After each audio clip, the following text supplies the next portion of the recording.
जिल्ह्याची खबरबात या बातमीपत्राचे प्रायोजक आहेत Mac care super speciality hospital Ahmednagar.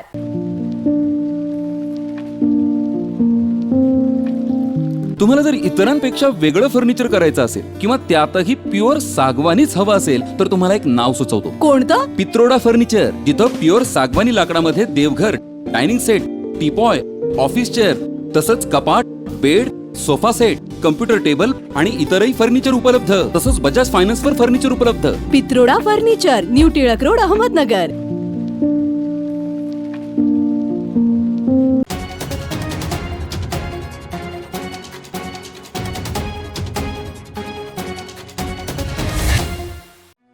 प्रेक्षकांनो नमस्कार, मी मानसी। पाहूयात अहमदनगर जिल्ह्यातील महत्त्वपूर्ण बातम्यांचा आढावा जिल्ह्याची खबरबातमध्ये। ऊस उत्पादक शेतकरी व कामगार यांना अग्रस्थानी ठेवून त्यांना न्याय देण्याच्या कर्मवीर शंकररावजी काळे यांच्या शिकवणीनुसार कार्यक्षेत्रातील व कार्यक्षेत्राबाहेरील असा भेदभाव न करता 2023-24 ला गळीतास आलेल्या ऊसाला अंतिम पेमेंट रुपये 125 मेट्रिक टन प्रमाणे देण्याचा दिलेला शब्द पूर्ण करून सोमवारी रोजी दिवाळीपूर्वीच ऊस उत्पादक शेतकऱ्यांच्या बँक खात्यात हे पेमेंट जमा करण्यात येणार आहे।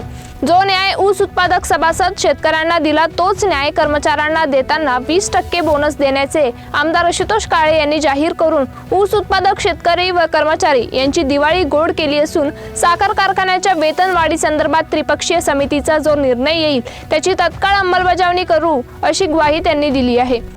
सर्व ऊस उत्पादक असतील, कार्यक्षेत्रातील यांनाही चांगला दर त्या ठिकाणी मिळतोय आणि निश्चितपणाने बाहेरही आपलं नाव आपण कुठलाही भेदाभेद करत नाही, म्हणून जास्तीत जास्त ऊस उत्पादक आपल्याला ऊस देण्यासाठी इच्छुक असतात।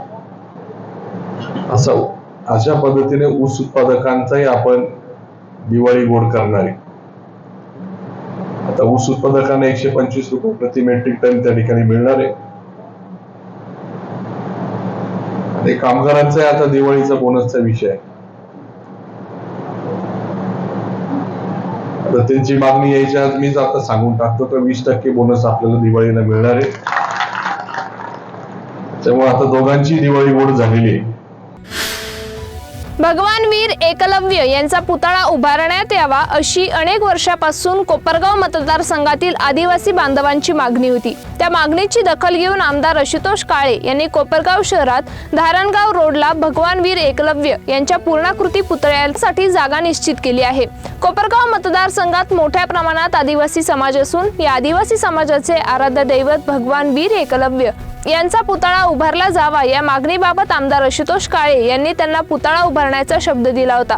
दिलेल्या शब्दाची पूर्तता करण्यासाठी त्यांनी राज्याचे उपमुख्यमंत्री पवार यांच्याशी चर्चा करून निधीची मागणी केली आहे। मी खोटे आश्वासन देत नाही आणि देणार नाही, त्यासाठी शासन एक दरबारी तब्बल 1 कोटी रुपयांचा विकास आराखडा सादर केला असून त्याबाबत माझा सातत्याने पाठपुरावा सुरू आहे। या निधीतून आदिवासी समाज बांधवांना अपेक्षित असलेला भगवान वीर एकलव्य यांचा पुतळा उभारू अशी ग्वाही आमदार आशुतोष काळे यांनी यावेळी दिली। त्या 5 नंबर तलावाला 65 कोटी लागले। किती? 65 कोटी लागले। त्या तलावाचं काम आता पूर्ण झालेलं आहे।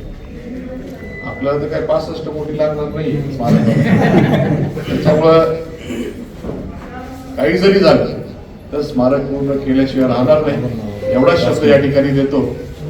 आणि आपण सर्वांनी जे काय आता ठीक आहे निवडणुका येतील जातील, मागच्या काळामध्ये आपण सर्वांनी भरभरून मला प्रेम दिलं, भरभरून मतदान दिलं, म्हणून मला हे सर्व कामं करता येतात। श्रीरामपूर तालुक्यातील वडाळा महादेव शिवारामध्ये काल ट्रॅक्टर कॅनॉलमध्ये उलटल्याने ट्रॅक्टर चालकाचा मृत्यू झाला। संदीप दत्तात्रय आहेर असे मयत झालेल्या तरुणाचे नाव आहे।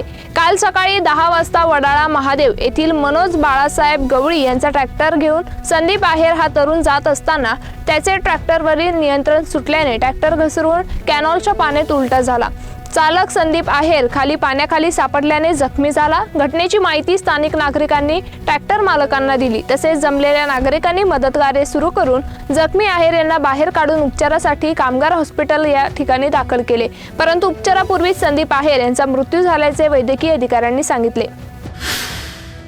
हरियाणा राज्यात भारतीय जनता पक्षाला मिळालेला विजय आत्मविश्वास वाढवणारा असून विश्वनेते पंतप्रधान नरेंद्र मोदी यांच्या नेतृत्वाखालील देशातील जनता विकासाच्या पाठीशी खंबीरपणे उभा राहत असल्याचा संदेश या निकालाने दिला असल्याची प्रतिक्रिया महसूल तथा पालकमंत्री राधाकृष्ण विखे पाटील यांनी व्यक्त केली. जनता पक्षाला मिळालेल्या ऐतिहासिक विजयाबद्दल पंतप्रधान नरेंद्र मोदी, केंद्रीय गृहमंत्री अमित शहा, राष्ट्रीय अध्यक्ष मंत्री JP नड्डा आणि हरियाणामधील सर्व संघटनेच्या पदाधिकाऱ्यांचे अभिनंदन करून लोकसभेमध्ये फेक नॅरेटिव्हचा उपयोग करून विरोधकांनी निर्माण केलेल्या वातावरणाला हरियाणाच्या निकालाने चपराक दिला असून देशातील जनता खोट्या प्रचाराच्या नव्हे तर विकासाच्या मागे उभे राहते या विजयाने दाखवून दिले असल्याचं त्यांनी म्हटलं आहे. गाडी हळू चालव असे दोघांना सांगितल्याचा राग आल्याने त्याच्यासह एकूण 10 जणांनी मंदिरावर दगडफेक केली तसेच तलवार फेकून दहशत निर्माण केल्याची घटना सोनाई येथे घडली. याबाबत सोनाईतील 8 व राहुरी तालुक्यातील दोघांसह अन्य 15 ते 20 जणांवर गुन्हा दाखल करण्यात आला आहे. याबाबत अभिमन्यू विलास कुसळकर यांनी फिर्याद दिली. आरोपींनी एकत्र जमून हातात दांडके, तलवार घेऊन मोठमोठ्याने शिवीगाळ करून बालाजी मंदिर व परिसरातील घरांवर दगडफेक करून हातात तलवारी फिरवून दहशत निर्माण केली. जिल्ह्याची खबर बातमध्ये घेऊ एक छोटीशी विश्रांती. इस त्योहार अपने घर को सजाए सैमसंग के AI पावर्ड टीवी के साथ 10 नवंबर तक नए NQ8A generation 3 processor, Dolby atoms और ग्लेरी फ्री OLED के साथ 3 साल की वारंटी और EMI सिर्फ 2777 रुपए से शुरू. पाइए 20% तक cashback plus 10% extra on Samsung axis bank credit cards, 0 interest, EMI 36 महीने तक. और सभी इलेक्ट्रॉनिक वस्तुओं के लिए विजिट करें Ram agency, market yard, Navi Peth और सावेडी में भी. विश्रांतीनंतर तुमचं पुन्हा एकदा स्वागत. पाहूयात पुढील बातम्या.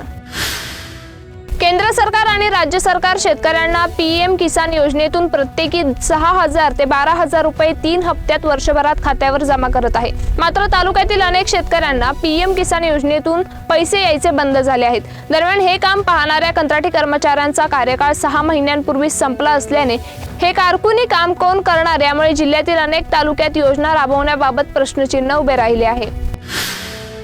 पाथर्डी नगर परिषदेने नागरी दलित वस्ती सुधार योजनेचा निधी दलित वस्ती सोडून इतर ठिकाणी खर्च केला असून 11 कामात अनियमितता झाली. या प्रकरणी जबाबदार असलेल्या मुख्याधिकारी, ठेकेदार व इतर कर्मचाऱ्यांवर गुन्हा दाखल करण्यास टाळाटाळ होत असल्याच्या निषेधार्थ पाथर्डी तालुका राष्ट्रवादी काँग्रेस ग्राहक संरक्षण समितीच्या पदाधिकाऱ्यांनी जिल्हाधिकारी कार्यालयासमोर टोनग्यांची वाजत गाजत मिरवणूक काढून ठिय्या आंदोलन केले. अनुसूचित जमातीमध्ये इतर कुठल्याही प्रवर्गाचा समावेश करण्यात येऊ नये, आदिवासी समाजाला मिळणाऱ्या सोयीसुविधा, शैक्षणिक आरक्षण यावर घाला घालण्याचा काही विशिष्ट समुदायांचा प्रयत्न चालू आहे. सरकारने कुठल्याही परिस्थितीत आदिवासींच्या आरक्षणाला धक्का लावू नये अशी मागणी राया ठाकर आदिवासी क्रांती समाजसेवा संघटना आदिवासी संघर्ष समितीने सोमवारी जिल्हाधिकारी सिद्धाराम सालीमठ यांच्याकडे केली आहे. आठवड्याभरात सकाळी 10 ते सायंकाळी 5 या वेळेत भरणारी जिल्हा परिषदेची प्राथमिक शाळा दर शनिवारी सकाळी 7:30 ते 10:30 या वेळेत भरवण्याची मागणी जिल्ह्यातील प्राथमिक शिक्षक संघटनांकडून होत आहे. या विषयावर शिक्षक संघटनांनी मुख्य कार्यकारी अधिकारी आशिष एरेकर यांची भेट घेत शनिवारी शाळेच्या वेळेत बदल करण्याची मागणी नोंदवली आहे. डॉक्टर विठ्ठलराव विखे पाटील फाउंडेशनच्या परिचर्या महाविद्यालयात 8 ऑक्टोबर 2024 रोजी बहुउद्देशीय न्यायवैद्यक परिचारिका कायद्याची अंमलबजावणी आणि आरोग्य सेवा या विषयावर राष्ट्रीय परिषदेचे आयोजन करण्यात आले. या परिषदेचे मुख्य अतिथी म्हणून राकेश ओला व वसंत कापरे उपस्थित होते. जिल्ह्याची खबरबातमध्ये इथेच थांबतोय, मात्र तुम्ही पाहत राहा न्यूज 24 सह्याद्री. जिल्ह्याची खबरबात या बातमीपत्राचे प्रायोजक होते Mac care super speciality hospital Ahmednagar.